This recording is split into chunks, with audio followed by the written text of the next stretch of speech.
বান্দা তৃতীয়বার আবার অপরাধ করলো, আবার মালিক রব্বুল আলামিনকে ডাক দিয়া কয়, মালিক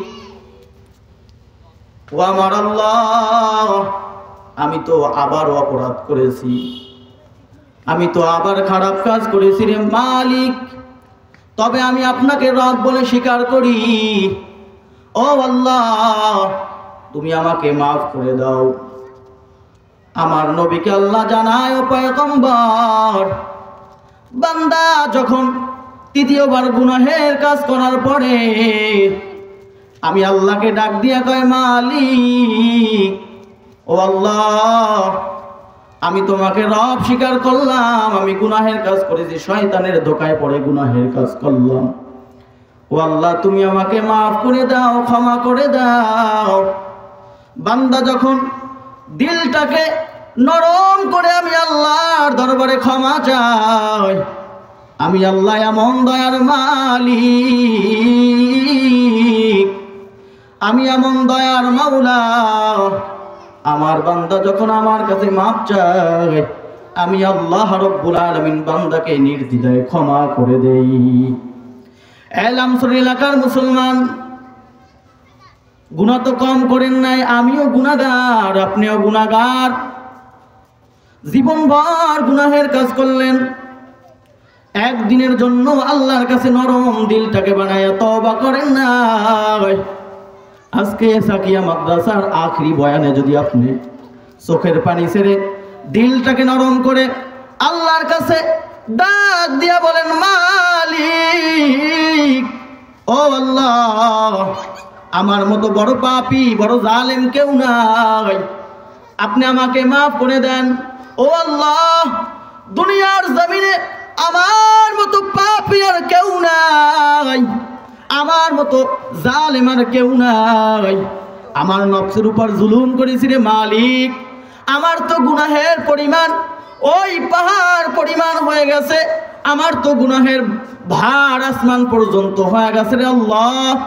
আল্লাহ রসুল বলেন, ও উম্মত, কোনো টেনশন করবি না, যদি তুই আসমান বরাবর গুনাহের ওজন নিয়ে যদি আল্লাহর দরবারে ক্ষমা চাও, আমার আল্লাহ এত দয়ার আল্লাহ, এত দয়ার মাওলা, আল্লাহ পাক রব্বুল আলামিন বান্দাকে মুহূর্তের ভিতরে মাফ করে দিবেন। পড়ি সুবহানাল্লাহ।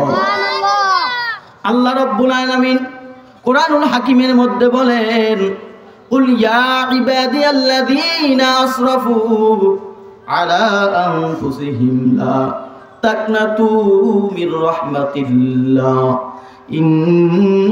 ইন্নাল্লাহা ইয়াগফিরুয যুনুবা জামিয়া ইন্নাহু হুয়াল গফুরুর রহিম।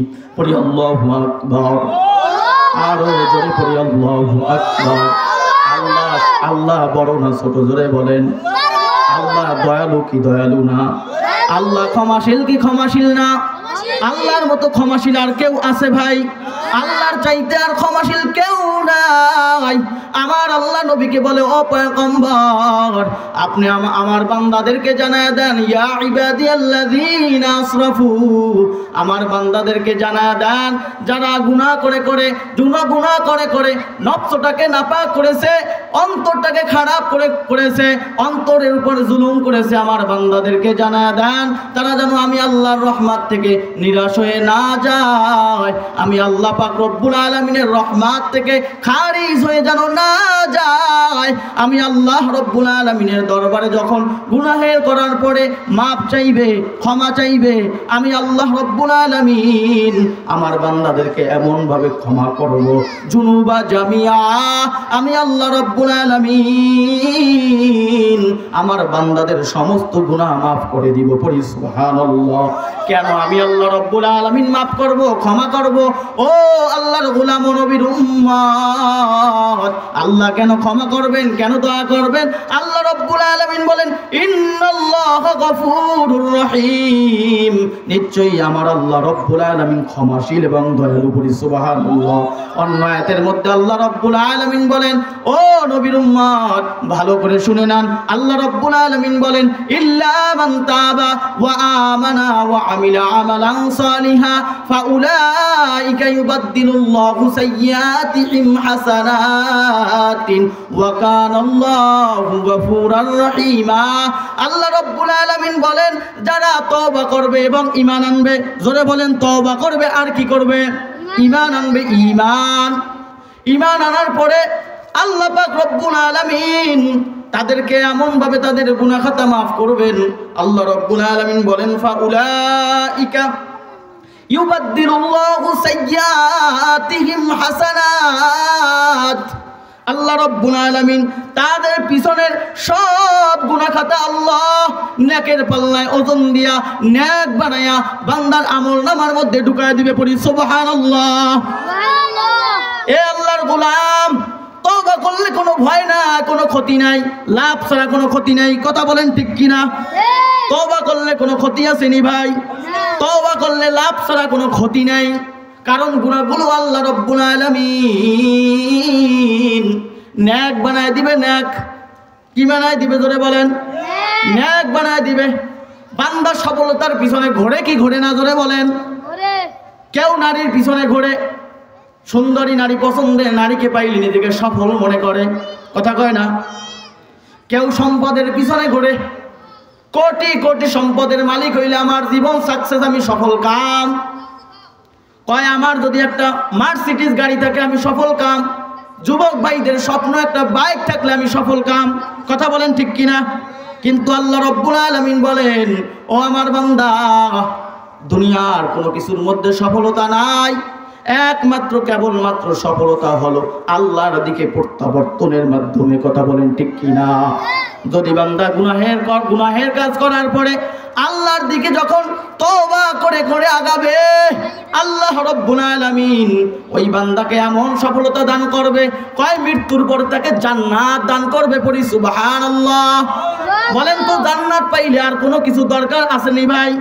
কোনো কিছুর দরকার নাই। এ বৃদ্ধ বাবাজিরা, এ মাদ্রাসার ছাত্র ভাইয়েরা, পড়াশোনা করেন, গুনাহের কাজ আপনারাও করেন, আমিও করি, কিন্তু যদি জীবনে সফল কাম হতে চান গুনাহের কাজ ছেড়ে দেন। যদি দৈনিক আপনি আস্তাগফিরুল্লাহ আস্তাগফিরুল্লাহ আস্তাগফিরুল্লাহ পড়বেন, ও ছাত্র ভাইরা, যখন আপনি একবার আস্তাগফিরুল্লাহ পড়বেন আপনার আমলনামা থেকে একটা গুনাহ ঝেড়ে আল্লাহ ফেলে দিবেন। আর একটা গুনাহ শুধু ঝেড়ে ফেলে দিবেন না, বরং ওই গুনাহটাও নেকের পাল্লায় ওজন দিয়া আল্লাহ পাক রব্বুল আলামিন বান্দার আমলনামায় ঢুকিয়ে দিবে। যত আস্তাগফিরুল্লাহ বলবেন তত গুনাহ অন্তর থেকে দূর হয়ে যাবে, আর মাথার মেদা অতি অগ্রগামী হতে থাকবে। পড়ি সুবহানাল্লাহ। অতএব আল্লাহর কাছে তওবা করেন, ক্ষমা চান, আল্লাহর কাছে মাপ চান। পয়গম্বর মূসা আলাইহিস সালাতু ওয়াস সালামের জমানায় এক যুবক এমন কোন গুনাহ নাই যেই গুনাহ করে নাই, এমন গুনাহ করছে, গুনাহ করতে করতে আল্লাহর কাছে জালেম হয়ে গেছে, আল্লাহর কাছে বড় নাফরমান হয়ে গেছে। আল্লাহ রাব্বুল আলামিন পয়গম্বর মূসাকে স্বপ্নে দেখায়, ও পয়গম্বর মূসা, ওই অমুক ঘরের মধ্যে, অমুক এলাকার মধ্যে তোমার জমানায় এক যুবক গুনাহের কাজ করে করে করে করে এমন ভাবে নিজেকে আগায়া নিছে, আমি আল্লাহর কাছে ওই বান্দা হলো জালেম, ওই বান্দা হলো গুনাহগার। ও মূসা, তুমি ওই তোমার এলাকা থেকে ওই বান্দাকে তাড়ায়া দাও। আল্লাহ পাক রব্বুল আলামিনের অর্ডার পাইয়া পয়গম্বর মূসা ওই বান্দাকে এলাকা থেকে তাড়ায়া দিল। এলাকা থেকে তাড়ায়া দেওয়ার পর ওই বান্দা মরুভূমির মধ্যে, নির্জন জায়গা, একাকী, লোক নাই, পানি নাই, খাবার নাই, আশেপাশে কেউ নাই। এবার বান্দা একা হয়ে গেছে। গভীর রাতে কোনো মানুষের কলহ নাই, কেউ নাই, নাই স্ত্রী নাই, সন্তান নাই, পুত্র নাই, মা বাবা কেউ নাই, একা হয়ে গেছে নাই এলাকাবাসী। এবার আল্লাহর দরবারে দিলটাকে নত করে আল্লাহর কাছে মাপ চায়, ক্ষমা চায়, আর বলে আল্লাহ, আমার মতো জালেম আর এই দুনিয়ার জমিনে কেউ নাই। ওরে আল্লাহ, তুমি আমাকে মাফ করে দাও। আল্লাহ তুমি আমাকে ক্ষমা করে দাও। আল্লাহর কাছে এইরকম দিন যায় রাত যায়, বান্দা শুধু মাপই চাইতে থাকে, ক্ষমাই চাইতে থাকে। আল্লাহ রব্বুল আলামিনের দয়া কম নাই রে গোলাম। আমার আল্লাহ রব্বুল আলামিন বান্দার দিকে রহমতের দৃষ্টি দ্বারা তাকায় ফেললেন। আল্লাহ রব্বুল আলামিন ওই বান্দাকে মাফ করে দিয়েছেন। ওই বান্দা ইবাদত করতে করতে করতে করতে গুনাহের জন্য কান্না করতে করতে আল্লাহর কাছে এখন মাফ চাইলো, ক্ষমা চাইলো। আল্লাহ রব্বুল আলামিন একটা সময় ওই যুবককে দুনিয়া থেকে নিয়ে গেলেন। পয়গম্বর মূসাকে স্বপ্নে দেখাও, পয়গম্বর মূসা, যেই বান্দাকে তোমরা ওই ঘর ছাড়া করলা, বাড়ি ছাড়া করলা, এলাকা ছাড়া করলা, ওই বান্দা ওই মরুভূমির মধ্যে ইন্তেকাল করেছে, তার জানাজা পড়াও, তার দাফন কাফনের ব্যবস্থা করো হে মূসা। আল্লাহর নবী পয়গম্বর মূসা আল্লাহর অর্ডার পাইয়া লোকজন নিয়ে, এলাকাবাসী নিয়া ওই মরুভূমির মধ্যে চলে গেল। আল্লাহর বান্দাকে যায় দেখে মৃত অবস্থায় মরুভূমির মধ্যে পড়ে আছে। আল্লাহর কাছে পয়গম্বর মূসা ডাক দিয়া কয়, মালিক তোমার কুদরত তো বুঝলাম না রে আল্লাহ, তোমার এমন কেমন কুদরত, যেই বান্দাকে গুনাহের কাজ করার কারণে এলাকা ছাড়া করলাম, ঘর ছাড়া করলাম, স্ত্রী হারা করলাম, সন্তান হারা করলাম, ওই বান্দাকে কেমনে তুমি মাফ করলা রে মালিক, আমি বুঝলাম না।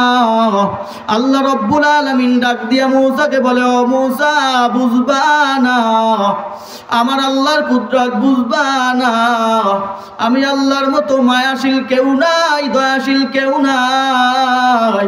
আমি আল্লাহর কাছে বান্দা যখন অজর দ্বারা দিলটাকে নত করে গুনাহের কথা স্মরণ করে লজ্জা ভরে ভরে আমি আল্লাহর কাছে মাপ চাইলো, আমি আল্লাহ রব্বুল আলামিনের দয়া দিয়া মায়া দিয়া আমার বান্দাকে আমি আল্লাহ মাফ করে তাকে জান্নাতের মেহমান বানায় নিলাম। পড়ি সুবহানাল্লাহ।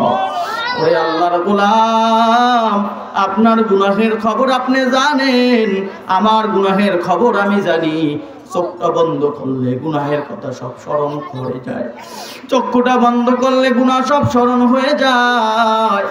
আল্লাহর কাছে চোখটাকে বন্ধ করে গভীর রাত যখন তাহাজ্জুদের সময় হয়, আমার আল্লাহর কাছে দূরে গা সালাতুত তওবা নামাজ পড়ে ঠান্ডা পানি দিয়া ওযু বানায়া দূরে গা নফল সালাতুত তওবা নামাজ পড়ে কৃতকর্মের গুনাহগুলো স্মরণ করে করে যখন দুনিয়ার মানুষ সব ঘুমিয়ে থাকবে, আল্লাহর কাছে যখন মাপ চাইবেন, আমার আল্লাহ রব্বুল আলামিন আপনার মাপ চাওয়ার বিনিময় আল্লাহ রাসূল সাল্লাল্লাহু আলাইহি ওয়াসাল্লাম হাদিস শরীফের মধ্যে বলেন, বান্দা যখন গভীর রাতে সবাই যখন ঘুমান্ত,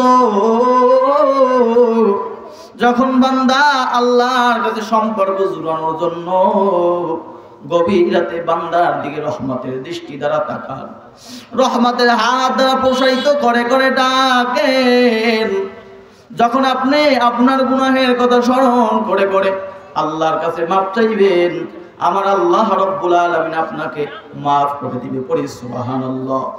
হাদিসে কুদসির মধ্যে ইরশাদ হয়েছে, বান্দা যখন দিনে গুনাহ করে, যখন জিনা করে, চুরি করে, ডাকাতি করে, মানুষের আয় কেটে কেটে নিজের জমির মধ্যে ঢুকায়, দিনে যখন গুনাহের কাজ করে, আল্লাহ রব্বুল আলামিন বান্দাকে মাফ করার জন্য রাতে তার ক্ষমার হাত, রহমতের হাত প্রসারিত করে করে করে করে ডাকে। পড়ি সুবহানাল্লাহ। যখন বান্দা রাতে গুনাহ করে, রাতে একদল মানুষ আছে রাতে গুনাহের ময়দানে নেমে যায়, আছে না নাই? জোরে বলেন। চায়ের আড্ডায়, দোকানের আড্ডায়, অন্য মহিলাদের ঘরে, এরকম যুবক আমাদের সমাজে নাই? আছে না নাই? জোরে বলেন। দুনিয়ার মানুষ কেউ দেখে নাই, মা জানে না, বাবা জানে না, নিজের খাটে একই সাথে ঘুমায় স্ত্রীও তার গুনাহের খবর জানে না, তার জন্মদিনেওয়ালা সন্তানও জানে না। জানে কে? জোরে বলেন। আল্লাহর চোখ ফাঁকি দিয়ে কেউ গুনাহের কাজ করতে পারে না। কথা বলেন ঠিক কিনা? আল্লাহ জানে কি জানে না? জোরে বলেন। আল্লাহ তো জানে, আল্লাহকে ফাঁকি দেওয়া যায় না। আল্লাহ রব্বুল আলামিন রাতের গুনার খবর জানেন। আল্লাহ রব্বুল আলামিন বলেন, যারা রাতে গুনাহ করে আমি আল্লাহ রব্বুল আলামিন তাদেরকে ক্ষমা করার জন্য আমি আল্লাহ দিনে প্রস্তুত হয়ে যাই। পড়ি সুবহানাল্লাহ। আমি আল্লাহ রব্বুল আলামিন তাদেরকে মাফ করার জন্য দিনে আমি আল্লাহ আমার রহমতের হাত প্রসারিত করে করে ডাকি। পড়ি সুবহানাল্লাহ। অতএব আপনার আমার এখনই আল্লাহর কাছে তওবা করা দরকার। আজকের মাহফিলে খাটি দিলে দিলটা ভেঙ্গে আখিরি মোনাজাতে তওবা করবেন। রাজি আছেন না নাই? জোরে বলেন। আল্লাহ রব্বুল আলামিনের কাছে ক্ষমা চাইবেন আখিরি মোনাজাতে। এক ফোঁটা চোখের পানি যদি গুনাহের কথা স্মরণ করে চোখ দিয়া যখন আপনি ফেলবেন, আল্লাহ রব্বুল আলামিন বলেন বান্দা সমস্ত কিছুর কাছে আমি দুর্বল নয়, কিন্তু বান্দা চোখের পানির কাছে আমি আল্লাহ বড় দুর্বল। সুবহানাল্লাহ।